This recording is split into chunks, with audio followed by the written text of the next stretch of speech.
This is All India Radio Bangalore and Bhadravati. We now bring you an interview with Miss Shanta Rao, an artist. The interviewer is Mr. Bhaskar YESUPRIYA. This program comes to you in our series Men and Matters. We met Miss Shanta Rao in Bangalore, an artist with many facets. She has thrilled many audiences both in our country and outside, presenting the classical forms of the dances of South India. She is not merely an exponent of the classical dance. She is an art critic, choreographer, musician, and painter too. Miss Rao, welcome to our studios. Please tell us about the classical forms in dancing you represent and the masters under whom you learnt your art. I have studied various styles of classical dancing under different gurus. Bharatanatyam from Pandanallur Meenakshi Sundaram Pillai, Mohiniyattam from Krishnan Panikar, Kathakali from P. Ramuni Menon, and Bhamasutram, a ritualistic dance form performed during the worship of Shakti from Sri Venkatachalapati Shastri. I have, of course, received guidance from others in my efforts to gain a critical sense of analysis and appreciation of Yakshagana and Bhagavad Mela, as also my recent experiments in Bhamanatyam.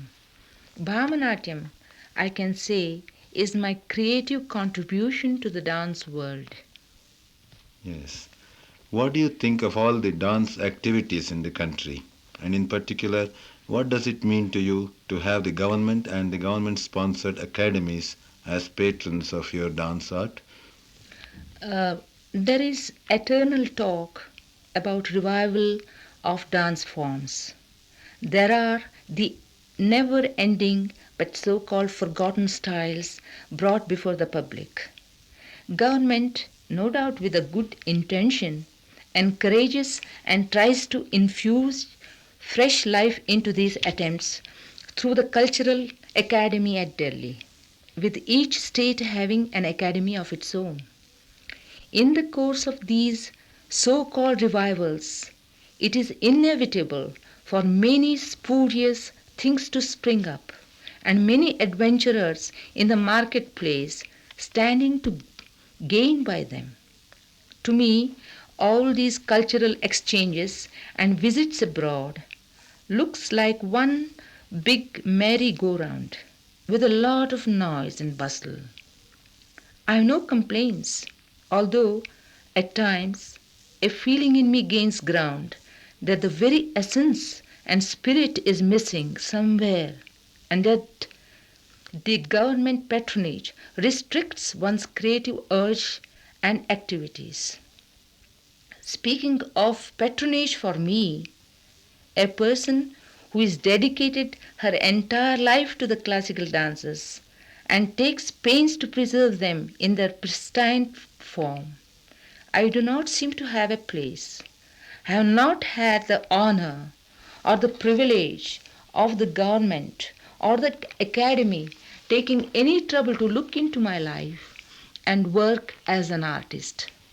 Since I took to dancing and until this moment, I stand alone and aloof, treading the path I have struck for myself. Again, I am not complaining but merely stating a fact. Yes, whereas as an artist it is, you find it inevitable. Would you care to train a few pupils and pass on the rare forms of dance of which you are the sole custodian, such as Mohiniyattam and Bhamasutram, to a few pupils so that art could be preserved for posterity? Let us leave posterity alone. It will demand when the time comes and wrest it from me. Until then, I should strive to fulfill a mission I have set for myself and satisfy my urges and impulses and even my ego. It is not it is only then that I will turn to posterity, and that is only in the far future. This great present is mine, and this is an important moment for me.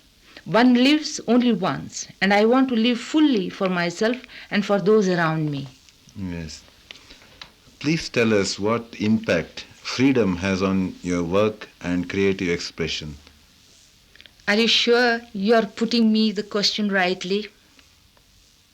Artist is an artist, either in freedom or in bondage. He or she has to work her impulses and urges and fulfill herself. Art is her soul, and the soul of an artist has nothing to do with the freedom you are referring to. The soul of an artist is never in bondage when she is true to herself. So the freedom in your sense of the word, which is political, has no meaning for me. Politics has no place in art. Yes. Ms. Rao, would you please tell us what India's freedom meant to you as an artist and what are the problems that confront you now as a dedicated artist? I don't have any problem at all really as an artist. But if you allow me to be a bit human, coming down from the world of gods, dreams and dances to face the reality of life, I shall say yes, I have a problem, or rather a desire which proves a problem for others. I crave to be loved by the entire world. I desire I should be made full use of by my own country in which I am born. I crave to be understood by my own government and the academies, so that this great freedom we talk about and all the cultural revival we hang on to becomes meaningful to me and creeps into my very soul to mingle with my art and work. But until this moment, my experience and realization has taught me that as things are today, a dignified, dedicated, sincere, and hard-working artist like me is looked down upon as problematic. This is a problem I face today, or rather a problem that confronts others. Yes, possibly. Thank you very much Not for at all. this Thank very you so much. interesting expression of your views Thank on you. art and your life. Thank you. That was an interview with Miss Shanta Rao, an artist, interviewed by Mr. Bhaskar YESUPRIYA. This broadcast came to you from All India Radio Bangalore and Bhadravati.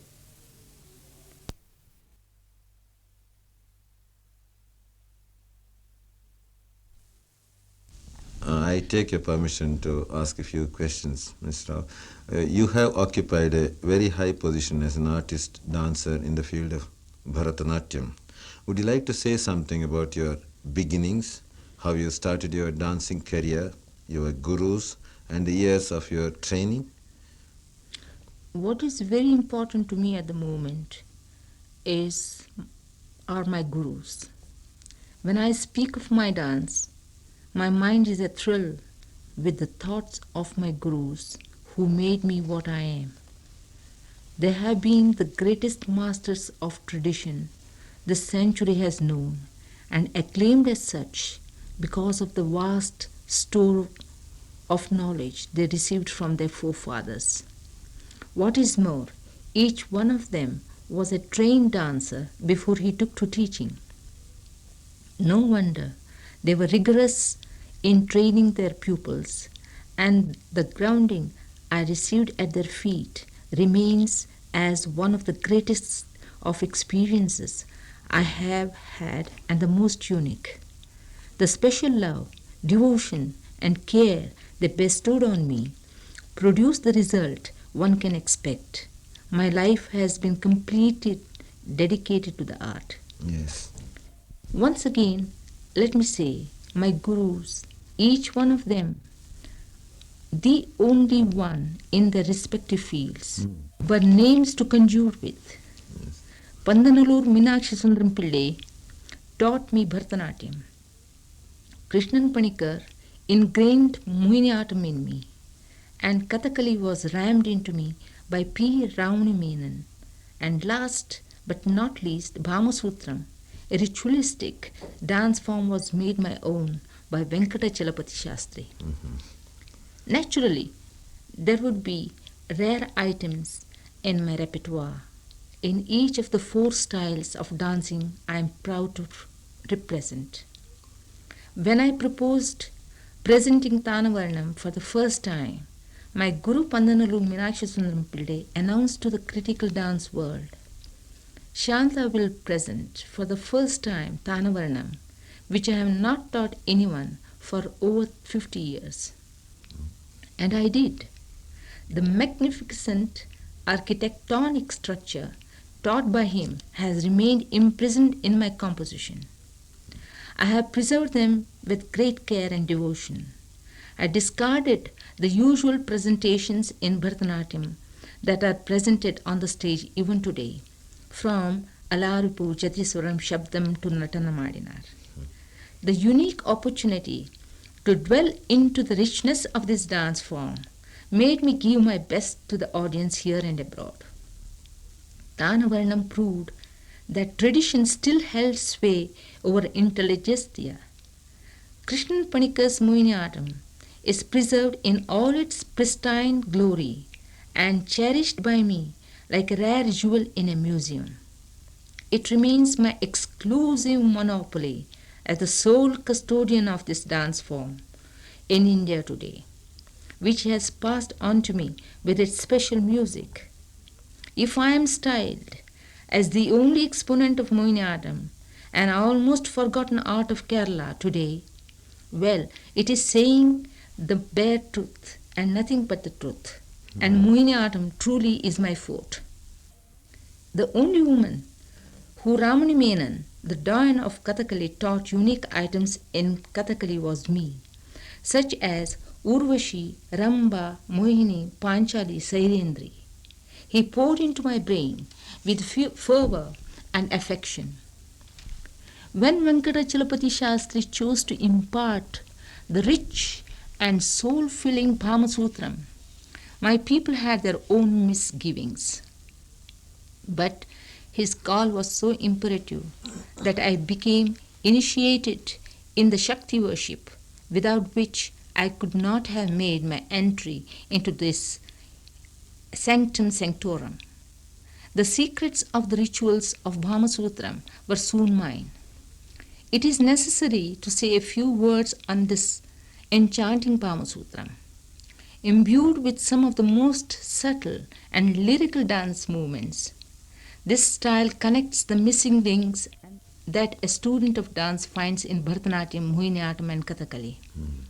Some of the mudras, gesture language of the hands, are elaborately treated here with detailed facial expressions, and padabhedas, treatment of the feet, are explained and demonstrated in the minutest details. And what is more, in this dance form alone, one finds a rich vocabulary to write out the dance choreography with all the signs, designs and patterns, so much so a written choreography resembles a piece of modern painting consisting of mysterious language of signs that have come down to us from the past. And this sign language, found in the rituals of Bhamasutram, has helped me to preserve some of the rarest dance compositions of my masters in the dance styles I represent. It is very interesting to listen to you on this, the gurus and the contribution they have made to make you the artist that you are. Ms. Shanta Rao, a great deal has been said about Mohiniyattam. You have said just now also something. It is a dance form shrouded in some mystery, some say. We are given to understand it was tabooed in Kerala for over 30 years, even before you took to it. We are also told that you are the last surviving pupil of the last great master of Mohiniyattam, Guru Krishnan Panikar, of whom you mentioned a little while ago. What exactly is this Mohiniyattam like? How did you happen to come upon this Mohiniyattam? Let me start from the beginning. The last master of this dance form was Krishnan Panikar. With the death of this great master, Mohiniyattam was lost forever, and now it has become just a memory. Yes. He was 70 years old when I first met him. His only vocation was Mohiniyattam. Due to various historical reasons, it was tabooed for over 30 years, even before I took to this dance form. I happened to be in Kerala at the time when the last of its master, Krishnan Panikar, was languishing without any encouragement. Even in Kerala Kalamandalam, where Kathakali was given the honored place, his art form was looked down upon even then, and he soon left Kalamandalam. I took him under my wings and for years nurtured him in my home until his death that parted us. And needless to say that I learned this dance form from him with passion and devotion. I knew at once that this art form suited my very soul. Something deep and inexpressible within me found in this dance form a mood and those fragile moments to mingle with and make this art form my own, my very own. And he too realized that what remained of this dance form should be passed on to me with all its attending secrets. I learned from him all that he could pour into me with zeal and earnestness. I am now the sole repository of this Mohiniyattam, passed on to me by him in full, with its own tradition and technique as well as its own special music. This dance form belongs to Kerala, and it has a strict code of discipline, pattern, tradition and technique. It is 100% classical, with such unique individuality of its own. Its repertoire is rich and varied. It is nothing to do with Bharatanatyam nor Kathakali techniques. Mohiniyattam is like Mohiniyattam. It brooks no comparison. Well, all that I could say is, it is exciting, it is new, it is a rare form that forces one to reassess the nature of dance art itself. If in Kathakali and Bharatanatyam the mudras are very exhaustive, then in Mohiniyattam the items are so evolved as to express any story or emotion with the help of a very limited number of powerful mudras and gestures. Thus, the whole of the Kurukshetra war or Mahabharata itself, or any single female character role in any given theme could be compressed into a poem of 10 lines and given expression in the form of dance. The items that has come down to me from my guru has been so inexhaustive that so far I have not attempted to create any items to add to Mohiniyattam. I like this relic of the past to remain as has been taught to me by my guru. Mohiniyattam means the dance of the enchantress, and as such, this is one of the most lyrical and subtle of the dance forms which belong to Malabar. But it has that sublime power and energy. Character in this dance don't swoon into spineless creatures. They are virile, vibrant, alive, and utterly feminine. This form is danced by women alone, and it is always danced solo. One of the reasons why there has been so few dances in the dance history of Mohiniyattam is, it is because one should have a great dramatic sense and deep emotional content within to be its exponent. According to my master Krishnan Panikar, there are certain factors in this dance form which made this dance form have a very few exponents in its long checkered history. It needs great ability in a dancer to show her creative power, dramatic sense, and acting ability as well. The combination of a great creative artist as well as a great actress in a dancer must stand supreme in this dance form. There is a divine spell, even forgetfulness, when enacted, each character in a given theme that unfolds itself. The music is special. It is nothing to do with any of Swati Tirunal's musical composition like Bhavayami, nor is it anything to do with Ashtapati of Jayadeva. In fact, these are not the themes nor musical content that lends itself to Mohiniyattam. There is no such thing in Mohiniyattam as Shabdam, Javali, Padams and Kirtanams. These themes don't lend itself to Mohiniyattam at all. The musical content of Bharatanatyam has no place in Mohiniyattam whatsoever. And let me say in passing that merely a white laced sari and an imitation of Mohiniyattam hairdo does not qualify any dancer to claim herself as an exponent of Mohiniyattam. Now, what can be said about it is what I, the only authentic exponent of Mohiniyattam, can say, and also demonstrate what I declare and know to be the truth. Yes. Let me say this challengingly, but with all the humility of a devoted artist, that what I know about Mohiniyattam, nobody else knows. And what I do not know about Mohiniyattam, nobody else does know too.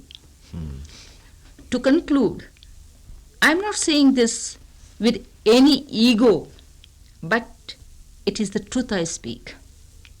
Guru Krishnan Panikar's Mohiniyattam is preserved in all its pristine glory and cherished by me like the rarest jewel that not only brings out all that is to be presented in the dance art, but adorns the art itself with a beauty and charm unrivaled. It remains exclusively mine, as I was privileged to have it, and I am its sole custodian today. Thank you very much. I think not at all, thank you. You have given us at great length the secret of some of the dance forms you represent. I hope I have not bored you. Thank you. Thank you. That was an interview with Miss Shanta Rao, a well-known exponent of the Indian classical dance. The interviewer was Sri BHASKAR YESUPRIYA. This broadcast came to you from All India Radio Bangalore and Bhadravati.